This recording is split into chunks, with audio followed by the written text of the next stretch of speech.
Cut off a little bit there. It's okay. Work all day, work it all night. That is the tagline for this movie, and I love it. What's up, everyone? Welcome to Kind of Funny's Magic Mike in Review. It's been a long time coming. I'm Tim Gettys, joined by the person that made this happen, Joey Noel. Guys, I can't believe that we're here. This is a very exciting day. I do want to give a shout out, and I'm pulling it up on Reddit because in my Reddit it's taking a really long time to load, because I do feel like we need to give somebody else to, and man, this is just going to take forever. There's somebody on the subreddit that, thank you. I will introduce Nick Scarpino, the producer / seducer. I just feel like at some point we all need to just start dancing to a choreographed number where one of us is really good at it and just don't look at the rest of us. You know, of course, like don't look at Kevin Nash. We have the Nitro Rifle, Andy Cortez. Has this really been a long time coming? I didn't know. No, not at all. Oh yeah, no, okay. Totally. So like, it's a joke thing. But Steven made this. Posted this on the subreddit 2 years ago, asking for Magic Mike in a review. I know it's only 2 movies, but I need to see the 45 minutes of mental gymnastics Nick will have to go to rank those abs, which is very exciting that we get to bring that back. It's going to be good. And unreal. We couldn't do it without this very special gentleman, Chris Anka. How's it going? When you guys were watching this, were you not like, Snowbike Mike needs to have some of this energy in his streams, and he needs to like dry hump his chair? Mm-hmm. Absolutely. Slowly? Like, absolutely. Like he needs to be Matthew McConaughey. Asking for a Twitch ban, but that's fine, you know. I'll straddle line. They never show anything. Yeah, no, well, we'll get to it. We'll get to it because this is Kind of Funny's Magic Mike in Review each and every week right here on youtube.com/kindoffunny. We rank and review 2 different film franchises. Right now we are doing Magic Mike and Indiana Jones. Everybody's having a really good time doing all of that you can watch on youtube.com/kindoffunny or roosterteeth.com. You can listen to it on your favorite podcast service. Just search for Kind of Funny Reviews and we'll be right there for you. If you want to get the show ad-free and watch live as it's being recorded, you can go to patreon.com/kindoffunny, just like Graham of Legend, David Mindtell, the Mind Freak, Al Tribesman, the Predator, Cassandra Ramirez, Sven McHale, James Davis, and the Nanobiologist all did. Thank you very, very much. Today we are brought to you by Babbel, but I will get to that later because we do not want to waste any more time before we talk about Magic Mike. Released on June 29th, 2012. So much longer ago than I could have ever imagined. I've never seen this movie. Andy has never seen this movie. Everyone else has. Andy, I'm going to ask you, would you believe that this movie's from 2012? No, I mean, it really, when I looked up that IMDb and it popped up on, I guess it was free on Prime to watch. I was like, 2012. Wow, they were filming it 10 years ago. Mm-hmm. How? A decade ago. How? It hurts. It hurts, honestly. But it takes me back to a great time when we were watching like 21 Jump Street. When I was like, that's a good movie. It's a good movie right there. I was thinking about this. Like Channing Tatum burned so hot for like a couple of years, and then where'd he go? Like the Gambit movie was supposed to happen, then just didn't happen.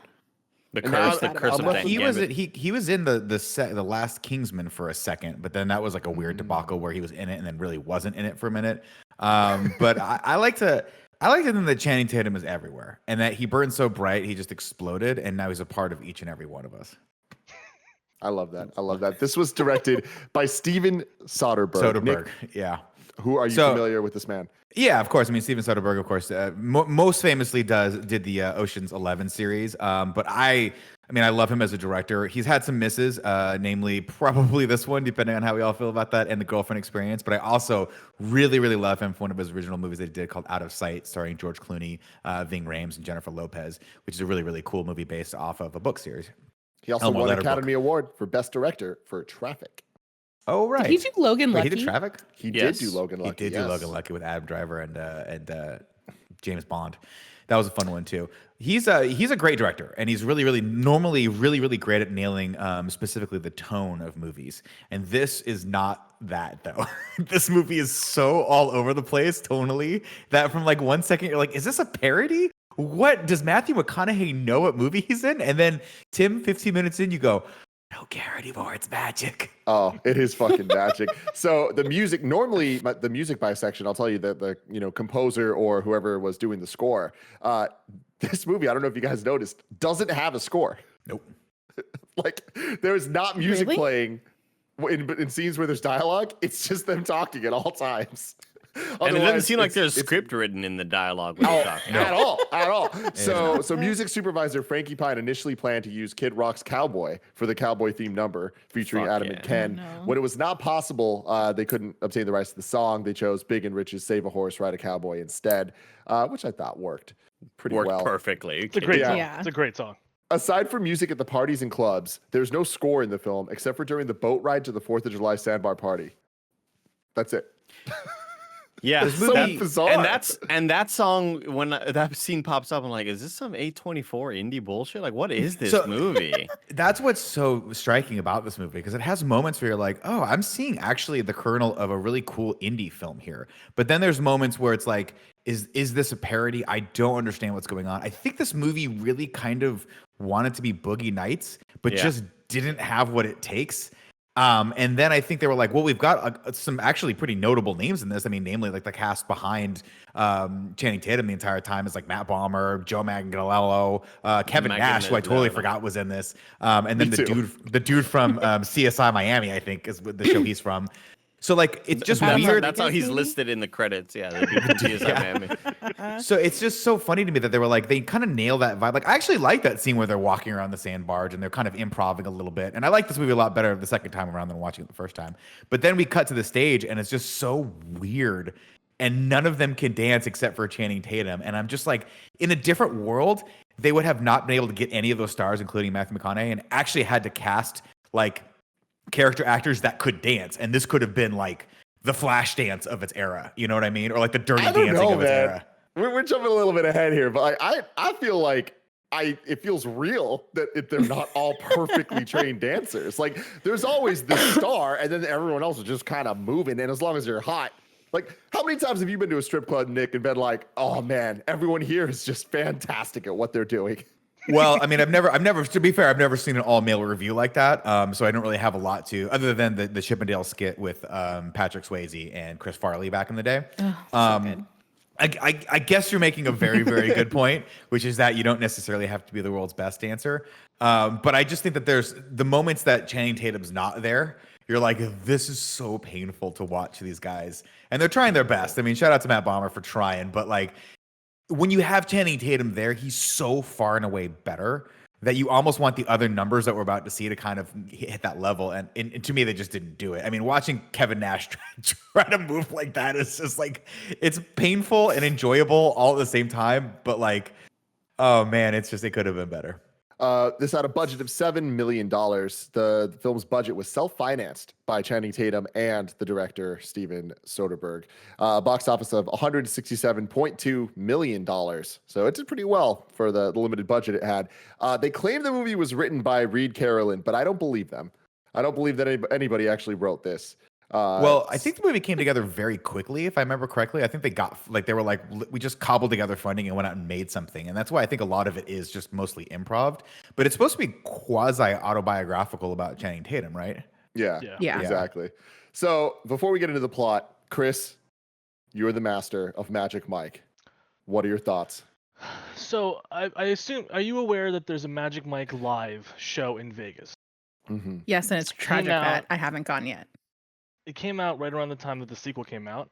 And would it surprise you to know that I had tickets for opening weekend for Magic Mike live, Not surprised at all. in which Channing Incredible. Tatum was there. to Shut the open it. front door.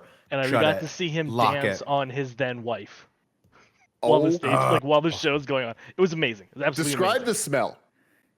It honestly, it was pretty nice. It was pretty like perfumed. Like the whole thing. The show is really cool because it starts off as like a very what you think of as a quintessential male strip show, and like the MCs is this loud douchey dude, and the guys are doing like police and fire. Like they pull a woman on stage, and she's about to get fire hosed in the face, and she has the show stop like dead. She's like, "Stop this! This is not what we want. This is wrong." She fires everyone on stage, and she rebuilds the show with a kid named Mike. It's like a prequel, basically. of, Oh like, wow! teaching him how to actually pleasure and entertain women. And so the whole show becomes about consent and like different kind of kinks and different kinds of like tropes. And what's really cool is that two of my friends got danced on in the thing, but right before they're like the guys are gonna be in spotlight, they would ask the women for like, is this okay if like I pull you up into the seat, and like they would actually get consent in the show before they actually danced on them. And so like the whole show was rompous and amazing, and they gave you drinks that were like the size of a barrel. Because they wanted everyone just sloshed. Just hammered. So like honestly, it. it's amazing. So I've always loved Magic Mike, and I feel like a large part of my career is changed because of Magic Mike. What a statement. I leaned into it. I didn't expect Chris to like give us a plot rundown on this. I didn't know the show had like. We were surprised there was a plot. We were like, "What's happening? There's actually like an arc here." It's like you go to the Blue Man Group and it's Shakespeare and you're like, huh? Would not have thought that. Would not have thought that. Joey, what do you think about Magic Mike? Man, I will say that I did not remember there being this much plot in this movie. Like way less dancing than I remembered, and way like I kind of forgot about all of the like he wants to have a furniture company and stuff. So it was fun to go back. I think it's a really fun cast of people. I think they have like fun vibes. Kevin Nash is so random to be in this, and Joe Manganiello I think is super funny, or however you say his name. I have no idea. I think it's I think it's fun and not necessary. I don't necessarily think it's a great movie, but it's a fun movie. And that's really all I'm asking for in a male dance review stripper movie, really, if I'm being honest. Andy, this being your first time diving deep into the magic, what'd you think? It's not what I expected at all. And I liked it for that. I liked that it was, this sort of sure, like the dancing was hilarious and awesome, and all the moves they're pulling off are just so creative. But then the underlying story, I was immediately turned off by at the very, very start, where we hear the conversation between homegirl and the homeboy, the brother and sister, and she's talking to him about like not having a job and shit. And that scene was just so poorly performed and improv, and I was like, oh, is this what the movie's gonna be? I don't like this at all. None of this is really making sense. And she's kind of like, do your impression. He does an impression of like Arnold Schwarzenegger. It's like, this is fucking awful. I mean, and that's what it's like to have a sister, though. I've never had one, but that's got to be what it's like, right? Okay, got it. Yep. Got it. That whole sequence I just thought was not very good, and not a very good start to what the rest of the movie is. And then I agree with Nick. Where what is this movie trying to be when we get that weird little song on the boat ride over there? Well, it just weird. it felt like it was at odds with each other. But by the end of it, I enjoyed where it went. I wanted it to be more Boogie Nights. I wanted it to be more. I wanted there to be like more tragedy, if that's like a no, me decent too, thing to right? say. Yeah, because I want shit to go down. I think those moments, especially at the end too, where it does get serious, and you're like, "Holy shit!" Someone just OD. Like I think that little cast does a great job of it. But literally, this movie changes depending on who Channing Tatum is acting opposite. So like the movie when he's with Matthew McConaughey feels like a totally different movie than when he's with like acting opposite Olivia Munn and then acting opposite Adam, who's I don't remember the actor's name, but he's just so like wooden the entire time. And I don't mean that in a bad way, because that's what the character is supposed to be. That it's just like from scene to scene, you're like, this is like watching three different movies. Yeah, I obviously loved the fuck out of this movie. I agree with everything that has been said. I think that there's the perfect amount of dancing. I do think that they had a nice level of escalation, because by the time Channing Tatum gets on stage and Pony plays, I literally had to be like, let's go. Like, it was so perfect, and I didn't see it coming. I don't know how I didn't see it coming, but I didn't. And I swear to God, that was like not even the last dance. Like there was still more set pieces, because I'm going to call them set pieces after this. And I was just like, fuck yes. But every bit of dialogue in between that's setting up story, like I had such a good time with it. It reminded me a lot of Spring Breakers, where it's like, yes, like I don't believe there's a script. I believe that there was a couple bullet points that are like, we have to get from here to here. But when Andy, you nailed it. When this movie starts, and first off, Matthew McConaughey didn't know he was in it. Matthew McConaughey's character of Dallas might be in the He's up there with Han for me from Tokyo Drift of just like, are you just the best character to ever exist in film history? Because I think so. Every single thing he does and every single time he says, all right, I'm just like, yeah, thank you for giving this to me. You understand the significance of all right, right? So like that is a Matthew McConaughey-ism from a long time ago in Dazed and Confused, right? He was like, all right, which became a meme, which he then said, you know what this character should say? This character should do the Matthew McConaughey from fucking Dazed and Confused. It's so ridiculously fourth wall breaking that I love it. The bongo covering his dick? Oh, God. For those that don't know, back in like the 90s, Matthew McConaughey got caught with playing bongos naked, and they're like, "Fuck it, put it in the movie." Put it in the movie. It's just the best. But so we see Matthew McConaughey. I'm instantly like, "This is going to be the best 2 hours of my life."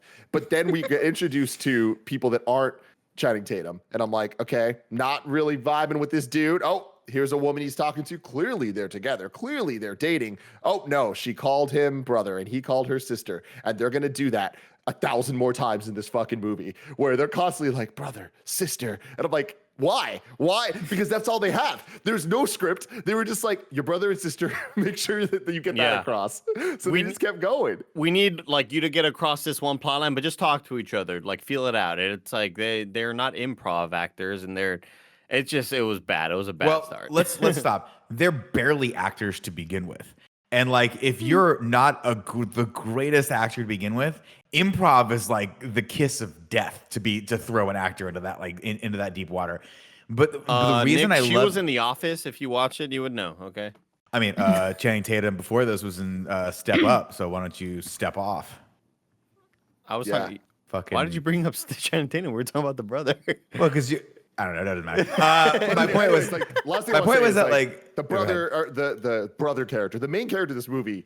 I understand that they needed someone that's kind of like the younger ingenue coming in that like doesn't really know what's going on. I really wish they chose literally anyone else and also wrote them better. There's a lot that would have had to happen for this to like be legitimately good as opposed to just something I love. Well, that's what I was going to say, right? Was that Channing Tatum is not great in this movie, but Channing Tatum is so charming to watch that he somehow manages to carry the movie.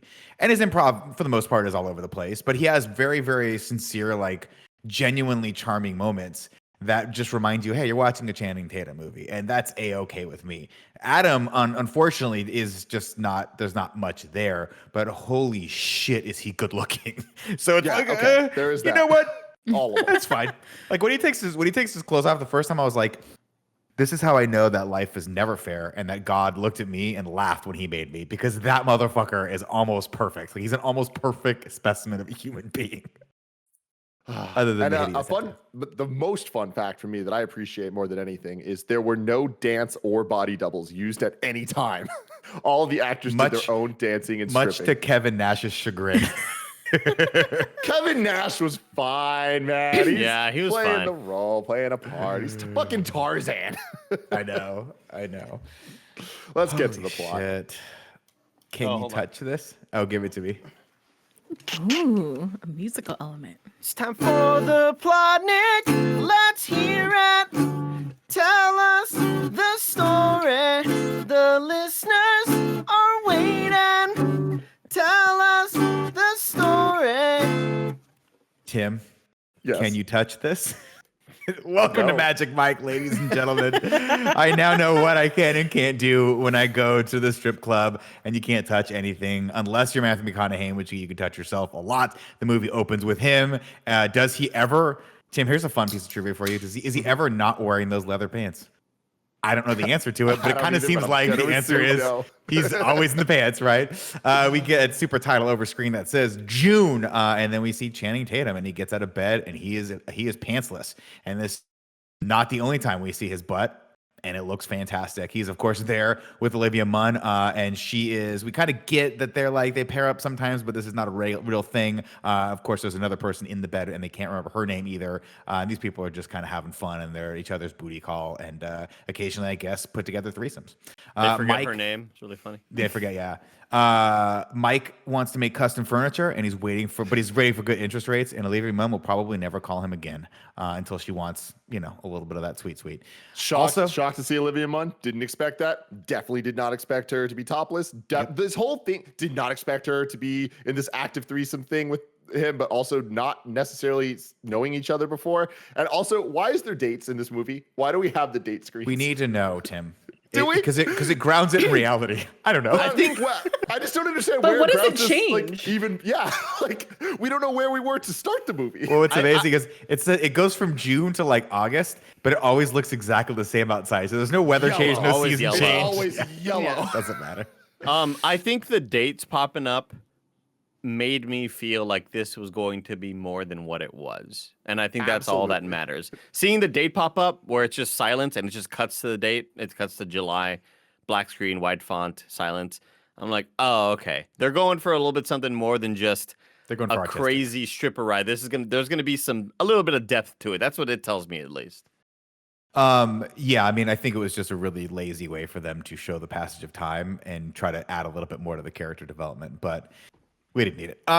Let's see. Also, Magic Mike owns a mobile detailing shop, which means he's either very entrepreneurial, as he will describe himself, or he doesn't know where to place his energy, or he's selling illegal cough medication, because that's what I always imagine is happening with those mobile detail trucks.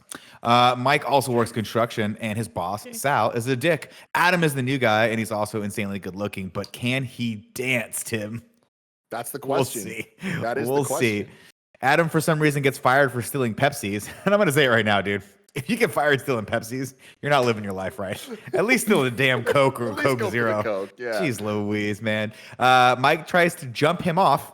His words, not mine. But it doesn't work, so Mike gives him a ride home in his car that still has the plastic on it, like my mother-in-law's iPhone.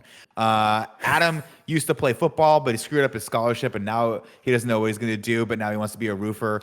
But he quit, of course, because his boss was an asshole and accused him of stealing. And also, just like that time, he quit T-Mobile because they wanted him to wear a tie. Now, I'm not a T-Mobile subscriber, but I am a Verizon subscriber, and I've never once seen them come anywhere close to wearing ties in Verizon. So I can't imagine that he was telling the truth here to his sister. But I digress. And this is why I hate this conversation, because it's clear that the boyfriend, or that the brother rather, he's a fucking loser. He's not trying anything. He's not trying to do anything to better himself. And that conversation would have set me off if I was her. If he was like, "Why do you know I don't like wearing ties?" That's my like. I'd be like, "Get the fuck out of my house, dude! Quit sleeping on my couch. You're not gonna get this." Like, she immediately turned into like this friendly conversation. Oh, silly brother! Like, you're I don't know. It just pissed me off. It annoyed the hell out of me.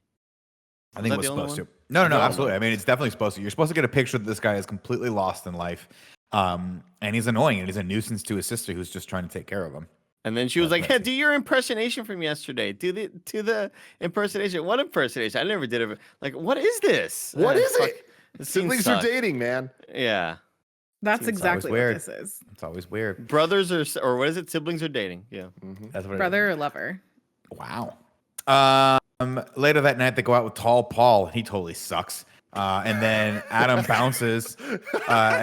He does, right? Am I wrong? This guy fucking sucks. Adam bounces and spots Mike on the outside of a club, and he wants to go in, but he's dressed like a 16-year-old skater, which is why, Tim, you don't do that shit after 30. You never know when you might go to party with Channing Tatum, and if you're wearing a fucking hoodie, he might not let you. Wait, Tim. we don't See, know. We you're- don't you're know. Dress making your good age. points, though. You're We don't making know good points here, Chris's Nick. stance. We don't know Chris's stance on 30-year-old skaters. Chris is an artist. He can have his own stance. He's fine. What, Chris, where do you- what's the debate? The debate is, should one skateboard after 30? Have you breathe in. As long as it's not like the only thing you do in your life. If that's what you're Uh, known for, like I should be allowed to push you off of it. Okay, see? Can I ask you a this is question why about we're that? good You want to go teammates. to 7-Eleven? You're fine. Got it.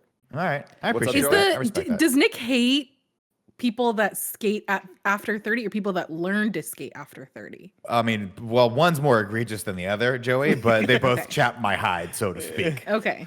Just But so- wanted to so get Nick- clarification. Here you imply that this man is over 30 dressed like this. And I would have been right there with you, been like, okay, he's maybe like 28 sorry. or something. What I'm saying He's is, not. for 30-year-olds, this is why you shouldn't do that, because this kid's 19 years old in the movie, and it almost screwed him out of a chance to party with Channing Tatum. So I'm just saying, be responsible, and maybe you'll get to party with Channing Tatum. It's a very loose connection. I'm not claiming that it makes any sense. It's just what I wrote here at 9:00 at night last night after almost texting Joey, please do the plot synopsis for this movie because Daddy's enjoying a Sunday night. Let's see. Mike, of course, gets him in the club and says, you owe me one, no questions asked. And I was not expecting that to be immediately, to have him cash that in immediately. But he does. Mm-hmm. The club is popping. Mike introduces him to two ladies who may or may not be working. Mike also calls in his favor immediately, and he wants Adam to go talk to that girl on her 21st birthday. And Adam's like, oh, man, I can't do that. I don't know how to talk to women. And I'm like, oh, fucking shit, bro. You fucking bring that horse shit to someone else's barn because we're all full up here. Let's see. Mike, at first he goes and he's kind of like messing up a little bit. Then Mike comes in like a great wingman, and after a little schmoozing, hits them with the flyers to his show called Exquisite. Yes. With an X. With an X. This conversation was perfect. Yeah, it really was. Good. But here's just a note out there for any young ladies listening. Do not accept drinks from random men. Period. If a guy walks up to you at a club with a tray of drinks, you do not drink those drinks. Now, what if he is Channing Tatum in real life? If Channing Tatum walks up to you and me, Joe, and says, do you guys want to do some shots? We're going wherever that tunnel takes us. There's no way I'm saying no. Nick and I are saying it's Channing Tatum. Fuck yes. Yeah. We're all saying yes. Tim, you can sit on your island of safety and watch as I call you for bail money. That's what's going to happen. Oh, I digress, but it's true. I mean, he does, and again, this is one of those. Hang it up. Dude, yeah. This is one of those scenes where I'm like, again, movie not great. Channing Tatum though, charming, I think. I mean, he comes up, he's he's super cute with both of them. Like, brings the friend into the conversation. Is just a super good wingman, and then of course makes them want to come watch him strip. And when they're like, "Wait, you're a stripper?" and then Adam's like, "You're a stripper?" Channing Tatum's like, "Hell yeah, I'm a stripper. You're about to see some abs. Let's go." Then let's see. Oh, sorry, excuse me. I got lost in the plot again. Okay, Adam follows Mike back to the show, and Matthew McConaughey is there blowing fire. Mike gets Adam a job as the prop guy and introduces him to all the guys as, quote, the kid. The crew consists of Matt Bomber, Joe Manganiello, as I believe how you say his name because I just looked it up, Kevin Nash, and the dude from CSI Miami. And then they fuck with him a little bit by making him massage their legs. See, Andy? It's not weird. It's a thing. Mike they runs Adam. Is how you started off the sentence. Well, Kevin Nash fucks with him. If you remember the thing you said 6 words ago. Let's see. Mike runs Adam through the run of the show, and then they drink some of Gabriel Iglesias' Hey Juice, and the show starts. Shout out to Gabriel Iglesias. It's raining men, and it's obviously that the only person who can actually dance in this whole cast is Channing Tatum. But you know what? Hold on. Did we pass over the part where you see Joe Manganiello? No. We're getting to that. We're getting to that. Oh, okay. Because I just want to say, It's Raining Men being the opening number for us to see, inspired choice. Yeah. I was like, totally, not that I wasn't already, but like that shit started playing. I was like, we're about to get something fucking special. And we did. A fun fact for you here is for that scene, the set designer chose to use spray glitter on the umbrellas and raincoats to give them a wet effect. And it worked. It worked really well. A wet ass effect. And I guess my rhetorical question, just to pick that back up, is it okay? Excuse me. The only person who can actually dance in this whole cast is Channing Tatum. But you know what, Tim? That's all right with me.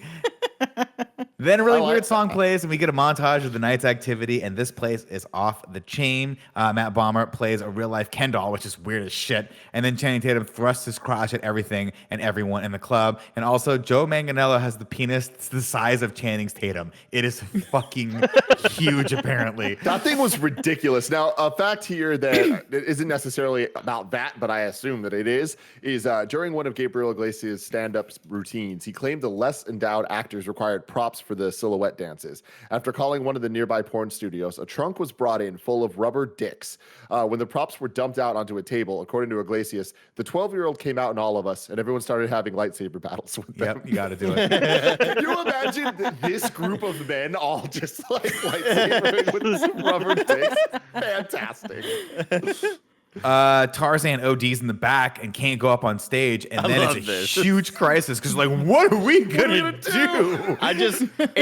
This sequence right here just kind of perfectly gives you a taste of everybody's personality with Matthew McConaughey being, hey, what about that one thing you've been working on? Like, that's not ready yet, boss. Like, I love and you know what's gonna happen. You know what it's gonna like, what the end result is. You know the kid is gonna be forced up on stage to do something. But I love McConaughey talking to every actor in there, trying to like, what about your thing? What he's like, I haven't done that in a while, man. We say that for the end. Like, I just loved the back and forth here.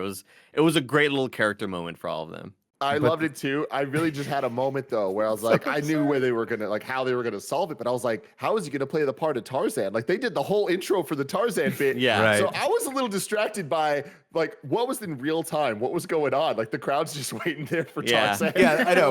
You know what? No Tarzan tonight. It's the next song. No, I can imagine McConaughey like, all right, we're gonna be a couple seconds, everybody. We gotta go back and say it, and like, they gotta let the crowd know. Intermission time. Go get some drinks, Mm-hmm. Mike shoves Adam out onto stage as Like a Virgin plays, which I thought was a fun touch, and he does the world's saddest strip dance It's so that I've bad. ever seen. But he's jacked, Chris, so it doesn't matter. I would have been so mad, Tim.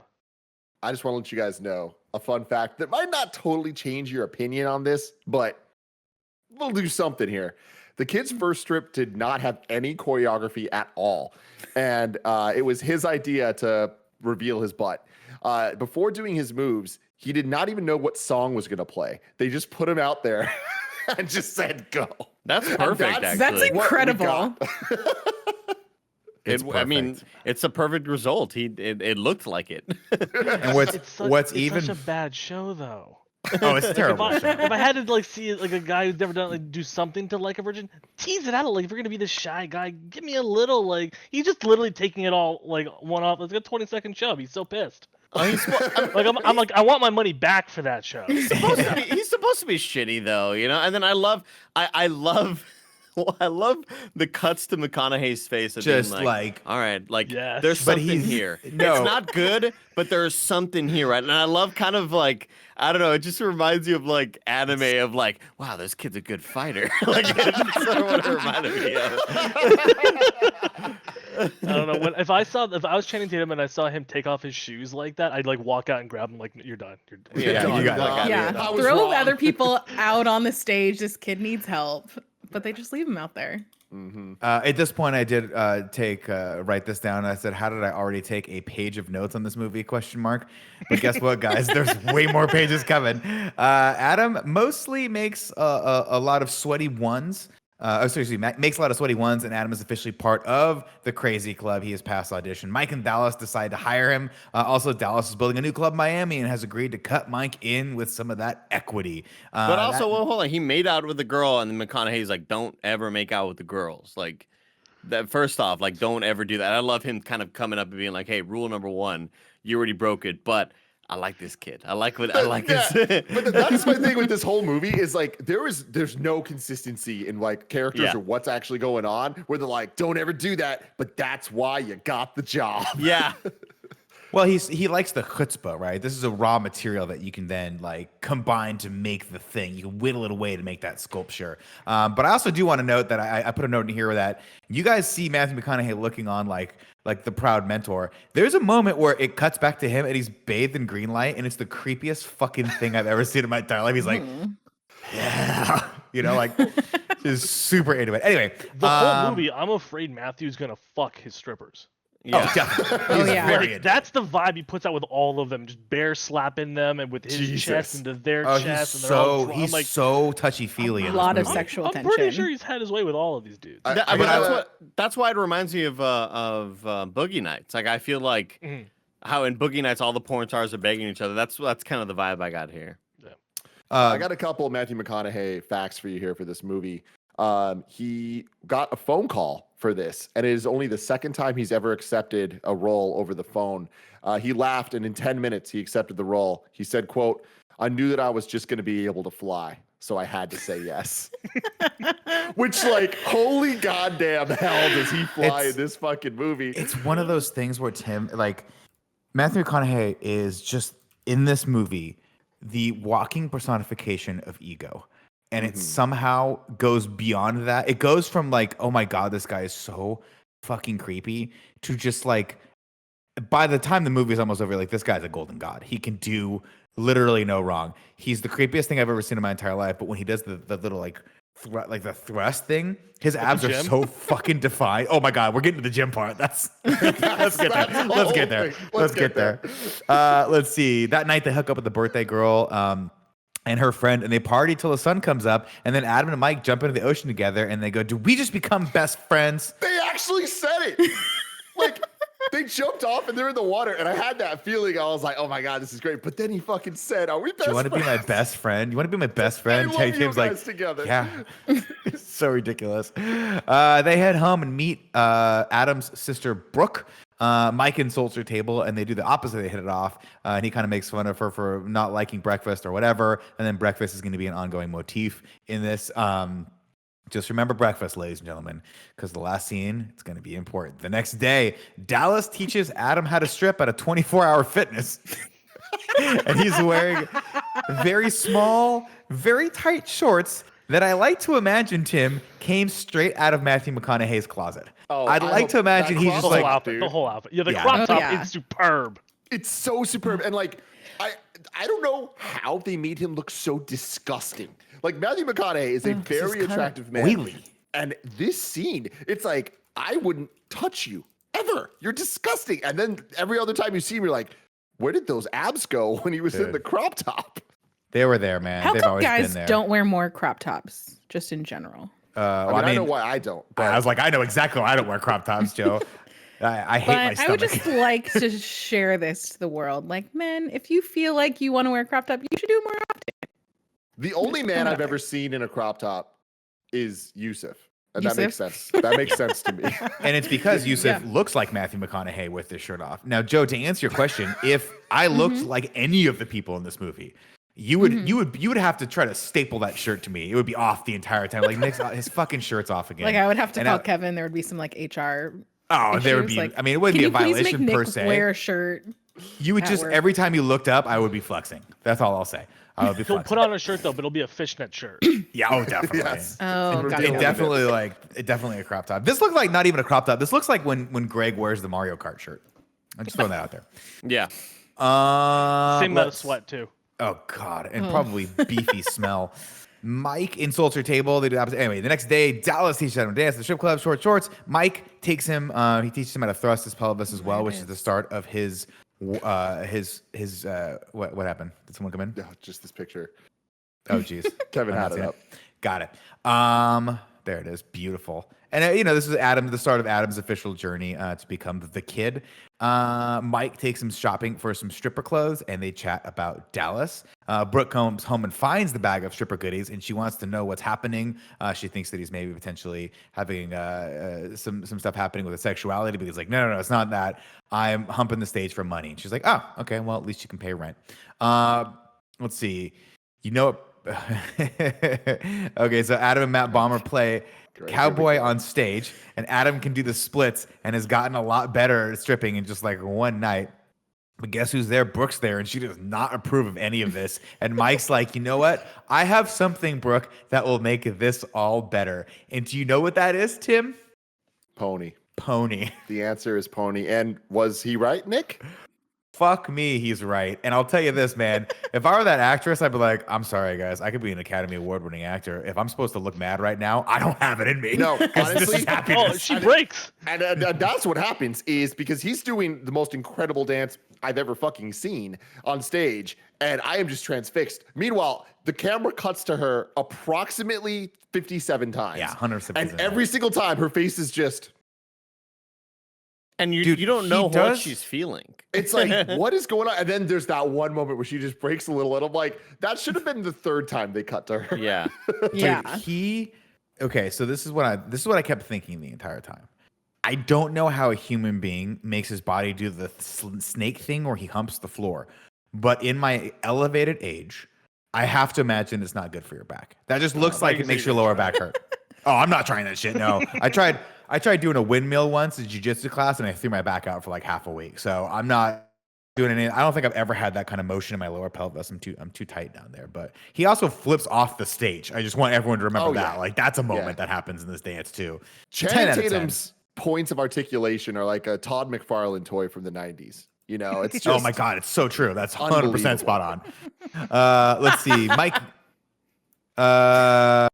goes to the bank the next day with a stack of cash, but his credit sucks, so he can't get approved for loan. July. What is this He also movie? looks so funny in a suit and like very serious. It's like, oh, what is this? He looks part of the funny. movie? He does not. And guys, correct me if I'm wrong here. Obviously, I'm not saying he's not attractive, but this is the least attractive I've ever seen Channing He Tatum. looked very good. Yeah, And he they're looked good. acting Yeah, like she weird is glasses. just obsessed with Swooning this man. for him. I know. It For was the bad. most bizarre plot. And he tries I've to seen show in a her the movie. catalog, and she just doesn't care at all. Yeah, I thought he was gonna bang her. Yeah, he's like here's my catalog, but like slides it down his chest and like his Yeah, unboxed. He's like, oh, hey. I thought like he kept giving her looks as if like I'm about to seduce this woman because like I need this loan or whatever. I need to get approved for it or whatever. So I thought he was gonna get a loan from Marie from Breaking Bad. They're minerals, Marie. I thought he was Oh gonna my end up God! banging her. Thank Is you, that Andy. I really was like, her? where is she from? That's Yeah. the sister-in-law, right? Yeah. Oh my Yeah. gosh. She's awesome. So that doesn't work out. July, a month goes by. Mike comes over, rings the doorbell in the morning to sing happy birthday to Adam, dressed as Marilyn Monroe, and invites him and Brooke to a sandbar party. Olivia Munn shows up and is super touchy-feely, but Mike tells her that Brooke's not having any of that. She's a different type of girl than the girls we usually party with, i.e., I kind of like her, so maybe let's not try to use her. But Then why Matthew does he McConaughey, like her? because Why Tim, in she's any different world would than the Channing other. Tatum like this girl. Because she's different. I assume it's the thing of like, oh, Channing Tatum gets all these girls all the time, so of course he's gonna fall in love with the one girl that She's doesn't give a fuck different. about That him. doesn't want him. Yeah. But it's so weird to me where I'm like, I feel like they didn't even do a good enough job of showing that she doesn't want him. Because she's always kind of just there. She's never not there. She never doesn't come to the things. It's true. You know? Again, Yeah, but I don't guess think I feel like Channing Tatum, girls are just throwing themselves at you, so that seems really like opposite in comparison. I got the vibe that she I would was the one assume. person that he could have a conversation with, because with Olivia Munn it's just banging or like picking up people. Yeah. In the club it's always the act. With her it's someone he actually can talk to. Yeah, and they sort of. And he's they like, sort what of is this? They expand on that, Chris, in the scene where they are in bed, and she asks him, "Man, you're just chatty Cathy tonight. What's up with all these questions?" Yeah. Yeah, exactly. And Exactly. And that's when he kind of realizes, you know, fuck, I kind of just want to have a conversation. I don't want to just be banging all the time. Brooke, let's see. Then Matthew McConaughey gives everyone a lecture on investing, and then Brooke and Mike go for a walk around the entire island. I have to imagine they walked around it like 4 times because it ain't that big. And she tells him that he's actually kind of a good dancer, and we're all like, "Duh, get there a little faster next time," if you know what I mean? Because we've been on the Channing Tatum fucking train since the beginning.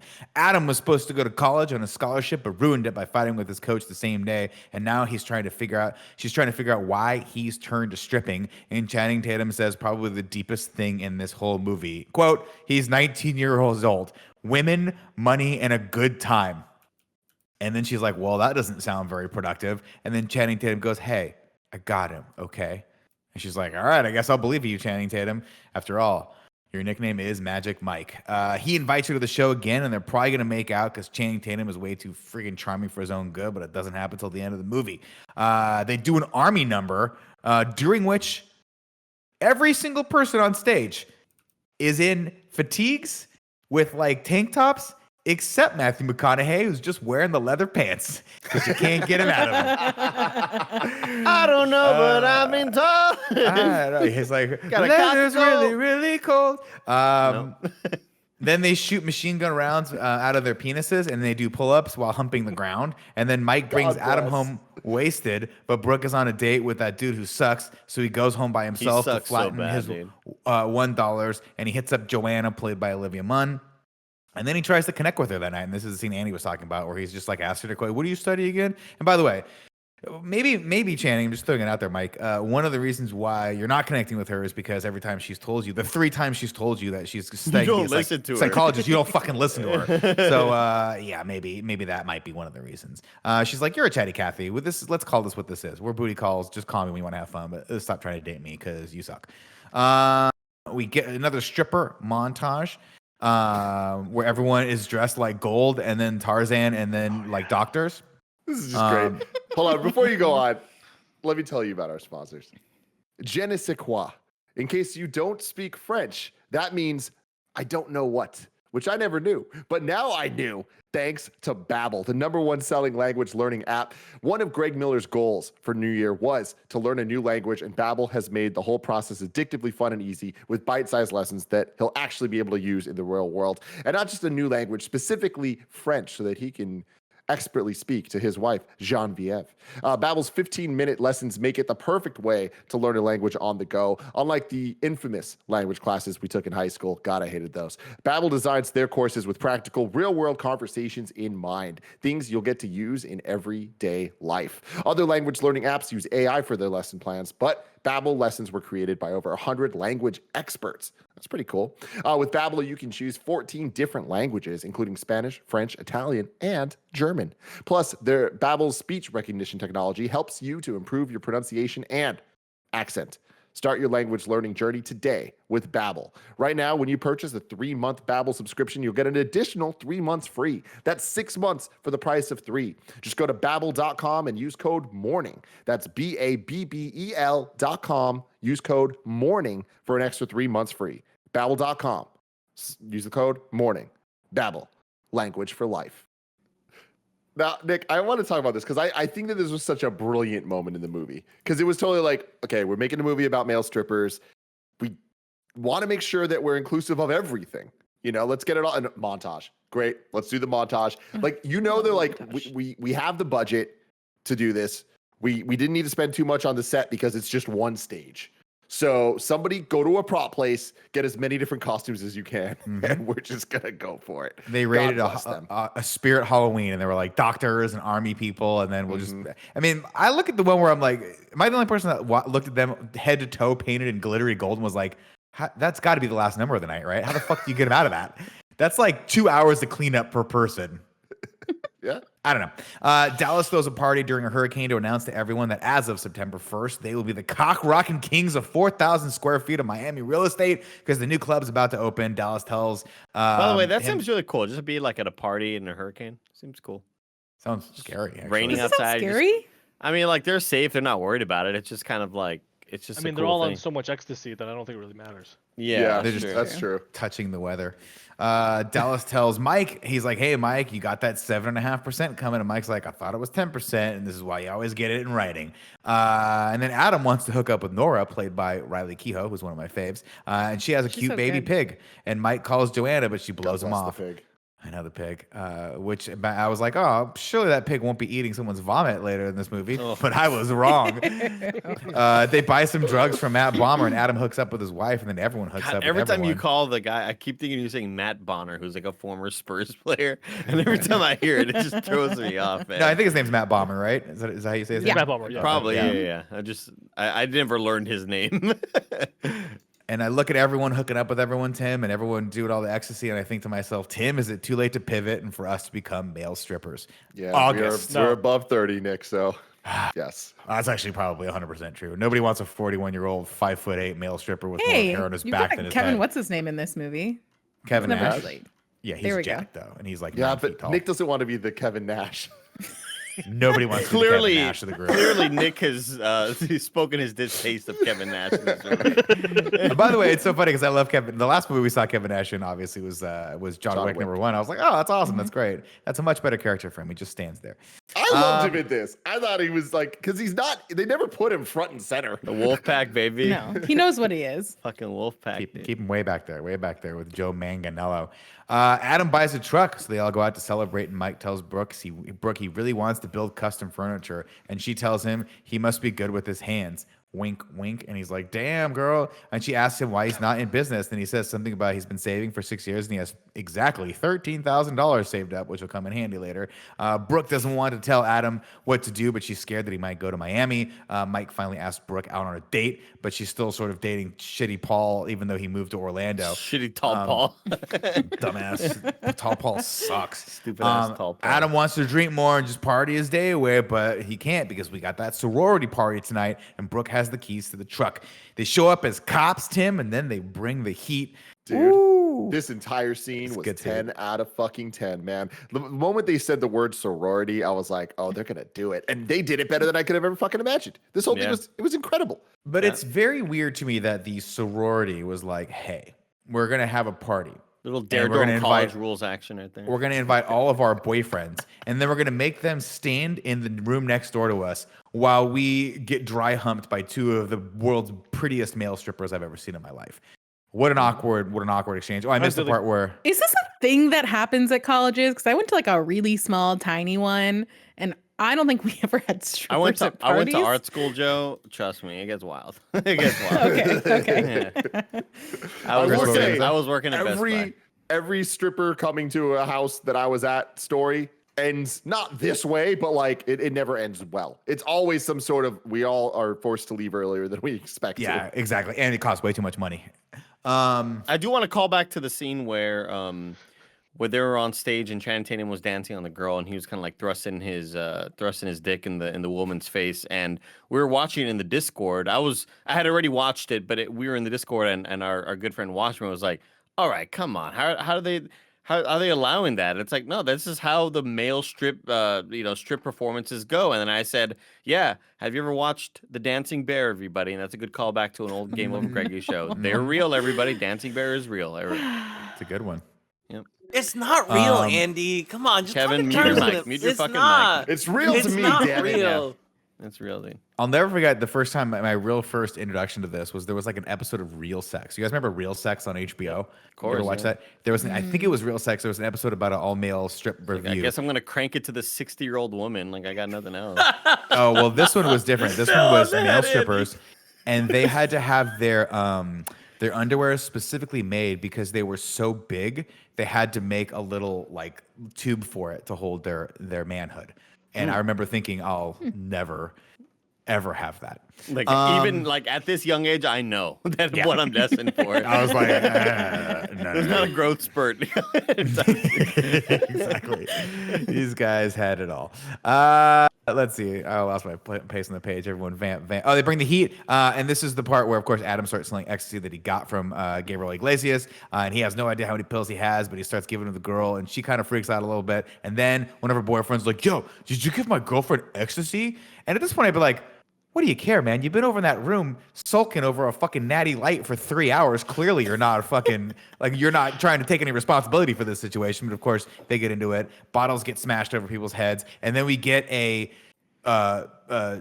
sorority boyfriend fight versus half-naked stripper fight. And it's amazing. It's just fraternity boy versus half-naked stripper. It was just, I loved that. I felt like that was the best way to get out of this situation. Yep. And the cinematography was just on point.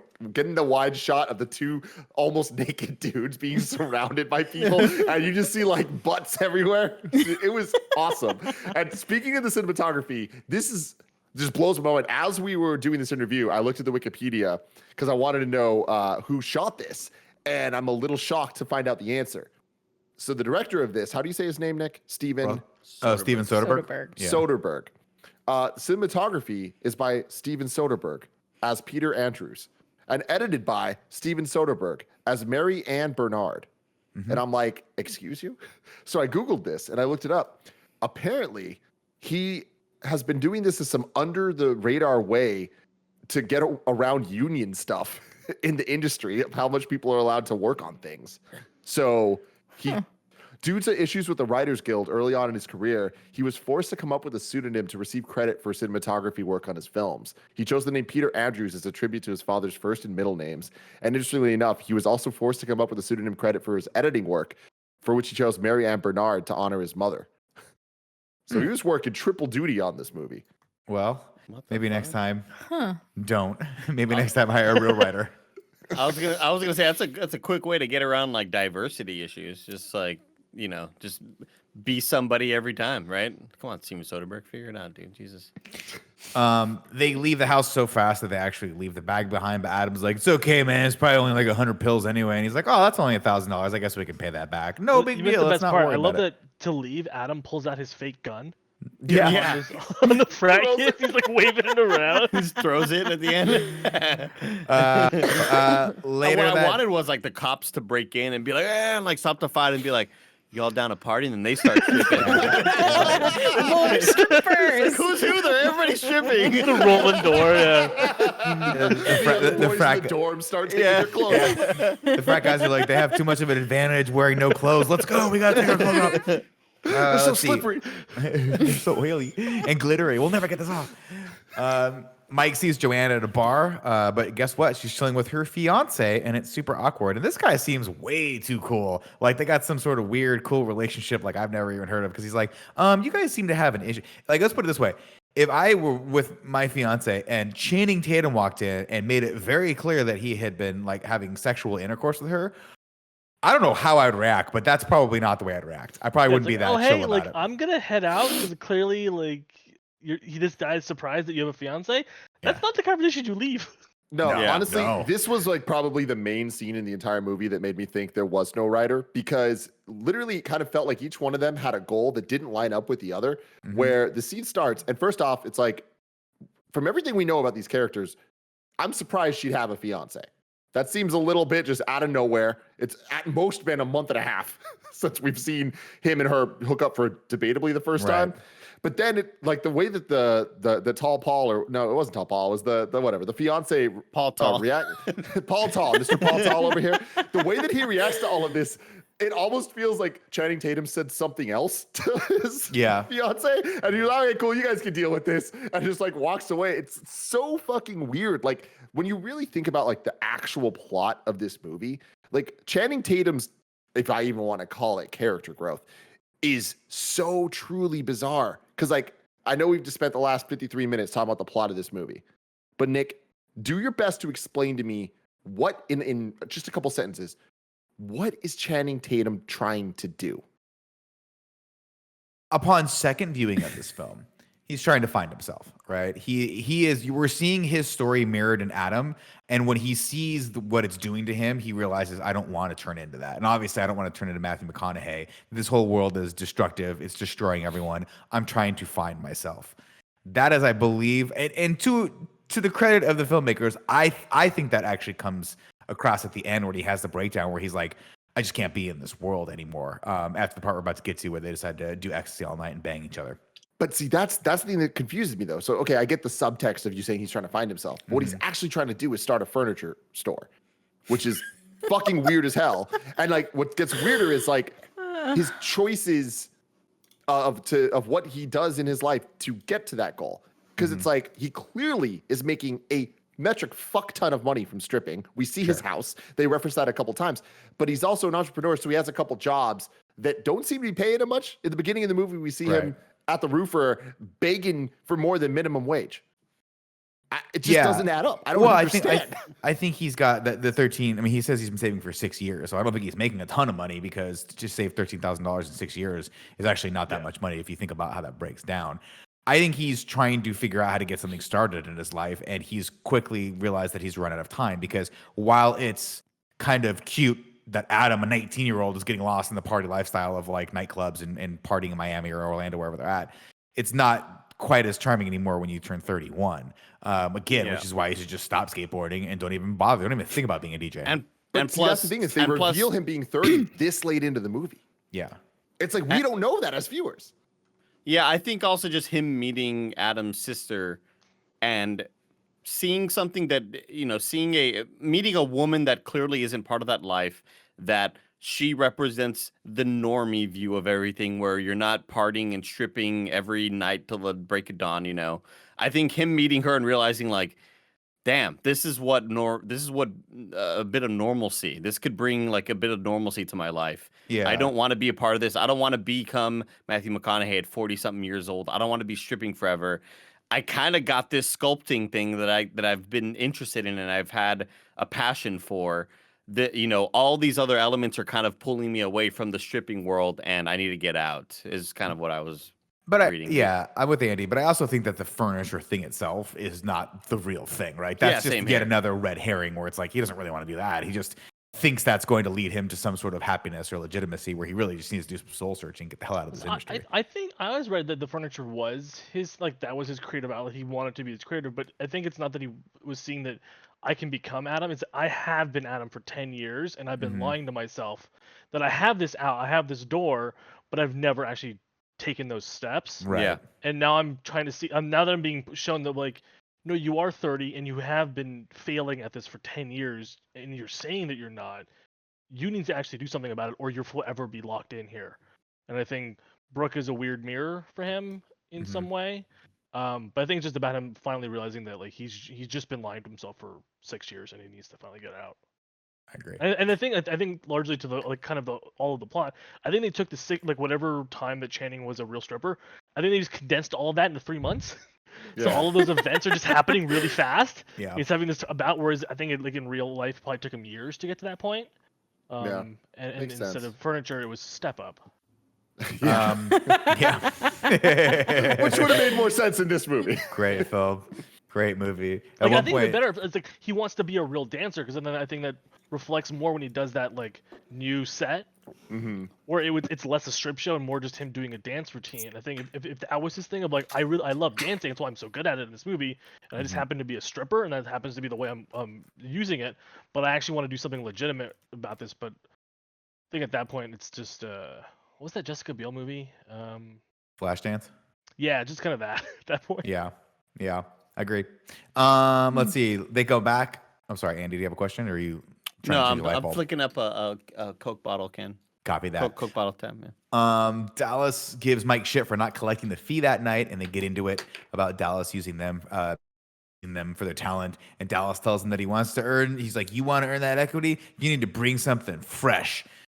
To which I reply, how many repeat customers do they have that they can't just do the same fucking show over and over again? Like, what freshness does this show need? That doesn't matter. He does, and then he goes, "I'm fucking, I'm gonna do the dance," and he does a dope ass dance. And Tim, and he's got like the Kevlar vest on, and he's twirling around the stage, and it's everything. It's everything. Then he gets hammered and tells Adam that we're gonna get fucked up tonight, right? Right. And then they do, and it's really sweaty, and the baby pig witnesses the whole thing. Mike wakes up to Brooke banging on his front door the next day, and we see his butt again. Woohoo! And then when she checks in on him, he's Adam's laying face down in a pile of his own vomit, and the pig is eating it, and Nora is dead. But nobody seems to care about Nora because Adam's all that matters.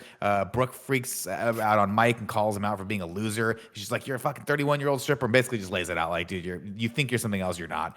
You keep saying you're something else, you're not. It's all your actions, and you're just kind of a piece of shit because you're not actually taking care of my brother." And then she takes Adam home and tells him that he can't do this anymore. He's got to leave. She can't be a part of this. When Mike gets home, he finds Tobias and his crew robbing him and breaking his shit up. Turns out Adam does not owe them $1,000. It was a full pack of or whatever the terminology they use for the thing. It's $10,000, not $1,000. And now his supplier wants him to pay up. And Mike begrudgingly coughs up the money and heads to talk to Adam, but he's not there. Brooke is, however, she's kicked Adam out. And he's about to walk away. And he's like, he's doing the thing to him where he's like, "Fine, we'll just tell him I was here." And then he stops himself and he's like, "You know what? You think that I'm one thing, but I'm not that thing. I'm not Magic Mike." And he stumbles over his words a lot, to which I would have been like, "Cool, that was a good first take. Let's try this about 10 more times till we actually get some words out of your mouth." Yeah, I mean, that's what they were going for, right? They were going for the natural sort of. I mean, it's like when they were on the beach and they had that scene where Channing Tatum and what's her face, Olivia Munn and Brooke are all there talking. And he goes, "Yeah, oh, she's an analyzer. Yeah, she's gonna be analyzing all of us." Like, right. They wanted like the wrong. Like, this guy's not this super smart guy. You know, he's just kind of a Joe Schmo who's really good at dancing with phenomenal abs. You know, unbelievable abs. We'll get into that later, I'm sure. He tells Chris, her, he's like, "You know what? Though, you got a question?" Sorry. No, I was just fixing my mic. He tells her, I will say though, Nora's not actually dead. She's just really, really, really passed out. Because Brooke brings her up here. She's like, "Oh, I think Adam's crashing with Nora." Oh, okay, good. But she looked like she was dead. You're right. Yeah, she looked dead. Wait, yeah, I do have a plot clarification question. So, did Mcconaughey offer Adam equity, but did not offer Mike? I think he offered both of them equity. I think I think he thought that he's the new kid and has more allure than Channing Tatum. Because I had to read that Mike did not get it. No, Mike was getting the 7.5 which originally he was told 10, and then he's bringing Adam up to his level, and Mike's like, "This kid's been here for a month. I've been here for 6 years." Yeah, gotcha. Okay. So I think he's feeling cheated out that like now Adam is the new hot thing, and it's like, right, he's done nothing for you. I've been doing this all for you. Yeah, I'm the one who's even brought Adam into this. Let's see. He tells her, but he breaks down in front of her. And he says, "I don't want to be a 40-year-old stripper. I don't want to go to Miami. I want to be better than that. But Brooke isn't the one. She's like, Brooke has the best line in the whole movie here. She's like, I'm not the one you need to convince or believe what you're saying. Like, you need to believe it. Like, I don't give a shit. But you clearly don't believe what you're talking about. Adam meets up with him on the beach and is super cocky about paying Mike back. But he's like, man, but in 10 years, we're going to be looking back on this and laughing. And I'm like, bro, I'll start laughing when you start fucking coughing up the 10 G's that you owe me, homie. Adam's having a fucking ball, and it's all thanks to Mike. And he wants to toast to their bright, bright future. Later that night at the club, Mike looks around as everyone's getting ready for the show, and he finally realizes that Matthew McConaughey is terrible at playing guitar and is a bad singer, and all of this has no future. Nick, This is real bad. Nick, This is real bad. You know what, guys? I got some facts for you here. Give it to me. They are Oh my gosh. extremely weird. McConaughey had no stripping scene in the original script, and he requested that if he was going to be in this movie, he needed his own stripping scene. But then the beginning part where they're singing the Ladies of Tampa before he strips, the song was written in 3 hours by the music supervisor. McConaughey, Martin Blasek, and McConaughey's guitar coach just decided to come up with it on the spot. 3 hours later, they just did it. Maybe you shouldn't have done that. No. Maybe Go you back to the Somebody has hotel a room, write the guitar lyrics. coach. Yeah. Of course. I mean, listen, if you're Matthew McConaughey, Where's my guitar Joe, coach? You got a surfer coach, you got a hair coach, you got a shoe coach, you got someone that can coach just how you walk. You're Matthew McConaughey. All right. Let's see. Dallas does the final dance number, and then Mike hits the exit. And he cries a little bit on his way over to presumably Brooke's house. We won't know. We'll see in a second. Back at the club, Dallas walks around like the golden sweaty god that he is, and he's super stoked and he's super touchy-feely, and he's doing the thing where he's getting way too close talking to people, but you're like, I can't tell if you're inspiring me, turning me on, or just creeping me the fuck out, Matthew McConaughey. Maybe it's a little all three. Adam tells Dallas that Mike's gone, and Dallas is like, where'd he go, man? He's like, no, man. Mike's gone. And then Dallas promotes him to the man. And I can't wait. I can't wait for it, Tim. One of these days, Andy's gonna give us that look, and we're gonna be like, Andy, you're now promoted to the man. The man. How's that feel, Mandy Andy? Cortez. No love pay, it. Andy Cortez. no pay raise. You just, No, you just Just the title bump. Going back to the Dallas's strip that he does, that scene where he rolls backwards, grabbing Yeah. his dick, Yeah. which is a fucking thing of beauty. That was improv because the entire audience for the entire movie, anytime there's women in the crowd, they were all extras who were just given the direction of just respond to what's happening. I love it. Just I don't think have that's that fun. hard. Yeah. Yeah. And so that's why they're extremely excited the entire time. But what happened there is the extras got a little bit too excited and accidentally ripped his G-string. There are many moments in this movie that have accidental issues with wardrobe and stuff, but they're like, we're just going to keep it in because it's real. That's how stripping goes. But instead of stopping the dance, McConaughey just incorporated it. That's why he rolls back grabbing it, is because his G-string was ripped. That's an Academy Award winning actor right there. What is this folks. movie? It I would sounds love like- if there was a Everything. scene earlier, since these are real extras, like Channing Tatum comes out and someone's just like, is that fucking Channing Tatum? Like, you have no idea what the fuck they're in for. you Is that the talking fucking about guy how from White Collar? you talking about things getting out of hand. It just reminds me of maybe Tim telling us a fact of a story where there were animals involved, right? And it's like, but then one of them got bit by the alligator, so that he was bleeding there. He had to keep on going with the take. It's like, yeah, one of the ladies ripped off the underwear. That's fucking great.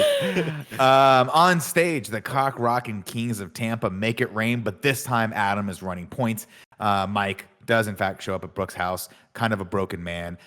Brooke tells him that she didn't know this morning what Mike did for Adam, so she's sorry she was a little hard on him, but Mike didn't do it for Adam. He's like, I didn't do it for Adam. And she's like, well, who did you do it for? Because I didn't know him any money, so you didn't do it for me. He's like, well, no, I did it for you. Also, he's like, guess what? I'm not going to Miami after all. I'm staying put. And she's like, well, what are you going to do with your life? He goes, I don't really know. And then Brooke asks him if he wants to get some food and talk about it. And he goes, what, like a date? Mirroring what I had said before. And he goes, what's Tall Paul going to say? And she goes, well, Tall Paul can't say anything because I broke up with him and his dumb ass is in Orlando. And apparently we're in Tampa Bay. But Brooke, guess what, guys? Only likes one place and one place only where she can get breakfast. And that place doesn't open until 6 a.m. And Magic Mike doing that quick math. And he's like, well, that's 7 hours from now. What are we going to do? What can we do with 7 hours? Quick is what power she nap. asks him. Yeah, exactly. I'll be back in We'll be 7 up at hours. 6 a.m. We'll be ready to go. Pretty sleepy. Good night's rest, you know? The credits roll to Foreigners feels like the first time as Brooke leans over and kisses Mike. And There that we have it. is Magic Mike. Magical Michael, everybody. The last two facts I have for you here. James Marsden was offered a role but turned it down because he was worried his lines would be cut and he'd look like a naked extra. Hilarious. Smart. Because they probably would have killed him. They probably would have killed his character somehow. Yeah, exactly. He probably would have been Matt Bomber, right? It's like, hey, Sean imagine. Bean, do you want to be in Frantic Magic Mike? Yeah. He's like, no, Like, I do oh, not. man. I get killed in everything. Gonna cut my dick He's off. gonna OD. Yeah. He's sorry. By the end of the movie, he's like, I didn't even film that scene where I OD. How did they get me OD? And Anthony Mackie, the Falcon, wanted to be in it, but Channing Tatum wouldn't let him. Oh, really? Why? Why No, not? apparently they're friends, and like they were just like he was just fucking with him, and he just ended up not happening. That's like, so. I was about to say, like, fucking yeah, funny. this movie needed more like minorities. This movie, It's too many more. white people in this movie. It's a lot of white dudes. But then normally in review, every once in a while I'll come across like in the Miyazaki movies, it was like how many colors were used in the movie, or for John Wick, it's what's the body count or whatever, like how many VFX shots, or in an Edgar Wright movie. How many times do you think the word fuck is said in this movie? 73. I'm doing 112. 46. 51. 153 times the Man, word you're fuck always is in so this good movie. at this. 153 times? I would have not noticed that. Like, Yeah, see, I they don't know say what it says fuck. about us if I don't even notice that they cuss anymore. Is it Wolf of Wall Street that also says fuck like a ridiculous amount of times? yes. Yeah, Jonah Hill I wonder- has the most said words. Do you the know most how many F words. times that? I don't know. That's a I great just want to know trivia for question. comparison's sake. It was I many. don't know. Wall Street, Doubt. crazy enough, was a sequel to this movie. This is where Dallas It's goes. wild. Exactly. As he Love it. goes Dallas- into investment this is banking. Dallas Buyers Club right here. Exactly. Stockbroker. Oh, Andy, hit man. me with a little haiku in review, please. 7 syllables in the middle. You'll need 5 for the first and last line. If you're not poetic, no need to fret it. Haikus don't need to rhyme. Haiku in review. Haiku in review. You can go to patreon.com/kindafunny to write your review in haiku form, just like Grant Burton did. It's a magic film and a very yellow film. Plenty to look at. So It is yellow. Distractingly yellow. And I get that they're like, it's Florida, but we can just not do that. It looks like Bad Boys. does. Devin Conway writes in Florida. with a 2-part haiku here. Movie is too tame. The yellow filter sucks ass. Maybe the sequel's better? Montages of hot dude stuff. Oh, look, we need a plot. Unearned heel turn. And of course, Miscellaneous comes in with the plot in haiku form. 3 haikus back to back here. Fucking abs for days. Sexual assault on stage. New kids, all the rage. Things don't go their way. Beefing with McConaughey. Drink their cares away. Mike's in love with Brooke. Took Miami off the book. Breakfast. She didn't cook. Damn, Damn. dog. That's good. Holy good. fuck. That's good. Yeah, That's real good. That was fantastic. That was magical. And now we're going to do something real special here, Andy. We have to do it. Were they born in lives? Now it's time to rank those abs. What's up, everybody? Welcome back to Rank Those Abs, the podcast within a podcast where we rank those abs. And man, has my job never been harder than it is right now. The men on this stage in general in this movie have very, very, very good abs. But I'm going to say this. Channing Tatum and Adam, that character, good abs, really good abs. Like abs that if I had, I'd be like, y'all eat your fucking heart out because these abs are just great. But Joe Manganiello and Matthew McConaughey's abs in Yep. this are on a different Next level. fucking Yep. level. So my question to you guys is, and we'll go around the room, who do you think has the number 1 spot? Do you think we're going to give it to Matthew McConaughey's definition, or do we think we're going to give it to Joe Manganiello's bulk? Let's start with Chris. I'm gonna go with Joe. He's You're gonna go with Joe as number coming off one. of all of True Blood. He's been holding that. He's been buff like that for like 6 years. Yeah, he's been And I think that adding goes for to like, it. you know, yeah. everyone else is like gaining and lowering. Joe has been this level forever, and I Andy. think he takes it. Okay. Yeah, Andy? I think the level of consistency, Chris is really hitting on that level of consistency with Joe's body. I think that I think we always use Tom Holland as the, if you're skinny and ripped, you Doesn't get count. less credit for Doesn't me, because Joe, I think it takes a bit more to keep that body looking as good as it does, and it's bulkier. And to me, McConaughey's like more cut, less body fat. But I think Joe's body overall looks like a superhero. He's insane. Joey.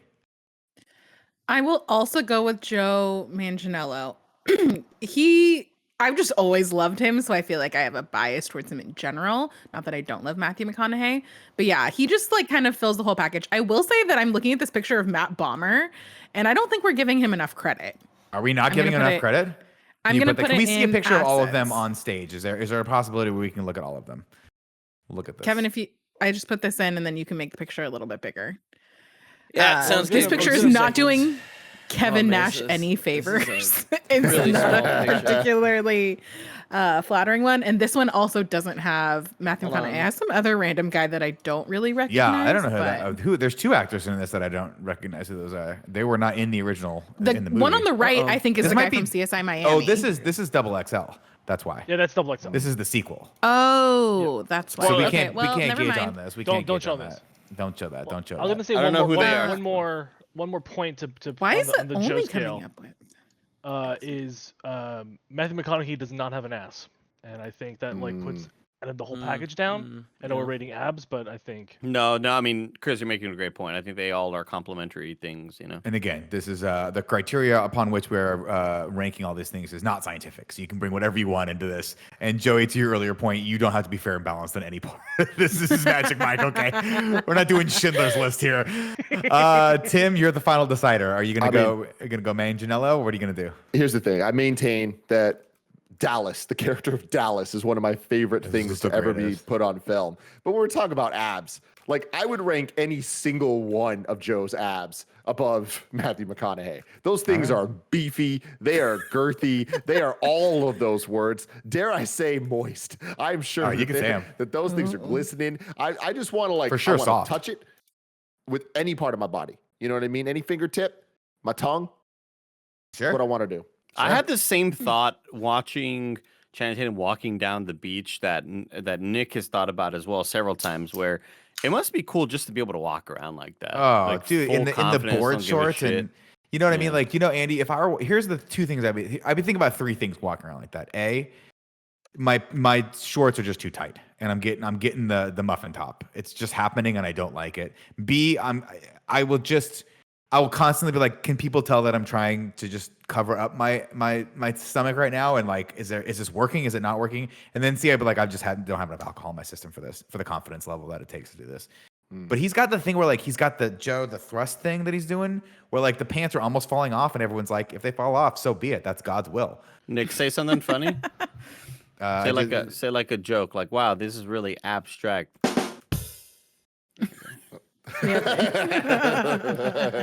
Okay. I don't know what this is from, but I don't know how. This insane. is just it's unreal. I don't know how This it's is the men's possible. health. What the fuck is that side ab thing going on? Like, I've you don't never wanna seen know. that You- before. I've never This seen Tim, we that looks don't. like ever. Ralph Grassetti, the character artist from Sony Santa Monica. This looks like something that he'd put in his portfolios. Like, hey, I'm doing an anatomy body sort of. I'm teaching you all how to sculpt perfect abs. This is what that looks like. So Well, there it's you have it, Chris, ladies and it's gentlemen. the top part of the V, but usually it's so hard to define and break those two muscles up that most people it just looks like one shape. Yeah. It's two actual different muscles, and he's actually able So to sculpt them impressive. apart. That's Has he ever eaten a unfucking pizza? Good lord. No, he doesn't eat good pizza. lord. So obviously we don't need to rank this because it's the first one, so it's number one. But instead of doing Ragu Bagu to end this, we don't need to necessarily have a song or a fun name or anything. I want us to, in these movies, rank the best set piece. All right, so you know what this is going to be, Nick. We're going to do the same thing. You just come up with a second word. Ready? Mm-hmm. Oh, hold on. I wasn't ready. Turns out I was the We'll one that wait. wasn't ready. Ready? Ragu. Set piece. Set piece. I was wondering when you were going to go. Come on. We're the same person at this point, Andy. I'm gonna start. I'm What's just up, gonna start everybody? it off. Sorry, yeah, go for it. What do you Just think? saying, it is definitely Channing Tatum's poem. Oh, it's the pony. Yeah. Yeah, it's the pony. I feel like it would be a disservice to rank anything classic. higher than that. Yeah, it is a beautiful thing. Like I could rewatch that scene like 10 times and just focus on different parts of his body to see what they're doing. They're all moving in different ways. And then here's the thing. I mean, you put that shit on mute, just not as effective. You're put right. Pony, Oh, you put yeah, the Pony on music there, makes and it. as a total package, I mean, it is insanely good. this When you is put what Pony speaks. on any scene ever. It just Exactly. runs. Exactly. Mhm. This is what speaks volumes to Genuine's Pony. I look good dancing to it. That is true. That is true. Kind of Funny Live too. Never forget. But another. I fun would like fact to give a have- shout out to the "It's Raining Men" dance. 'Cause Yes, that's also thank you. I was about to say the 10 same out of thing. 10. Yep. Yeah, that was a great As way like to an open the intro movie. to a whole crew, as like as to get you in this. Yeah. It's Raining Men sequence is definitely second top. Magic Mike's dance where he comes out with the weird like bulletproof Hoodie? vest Vest, stuff thing Oh. on is the only dance scene in the entire movie that's full improv. And they trusted Channing Tatum. They're like, you're a good enough dancer, just do whatever the fuck you want. And well, besides the first Awesome. dance, which obviously those are two very different things of improv dancing, but you love to see it. You really do. It's Speaking of love to interesting see that they things, didn't let him just improv the whole thing. well, I think they just wanted to choreograph to like get the moments down. It's easier to shoot This is too. Like if you're actually trying to nail it, and if you shoot a choreographed dance, you can plan it a little bit better. Yeah, because I that feel way. like you shouldn't improv a backflip. Yeah, that's a know? bad idea. That's probably That's how you wind up in someone's drink. We will see you next week with Magic Mike Double XL is what they called it. They called it Magic Mike Double XL. And I really, really, really hope that it just keeps going. I hope that it starts, the whole entire foundation starts where this movie ends of just stripping. And I need a lot more. They're going to need to bring the heat. But until they do that, Chris, where can people find you? Just find me Twitter, Instagram at Christopher Anka. Keep it simple. Keep it simple. Keep it safe. Thank you. Till next time, Andy. Bye, everybody.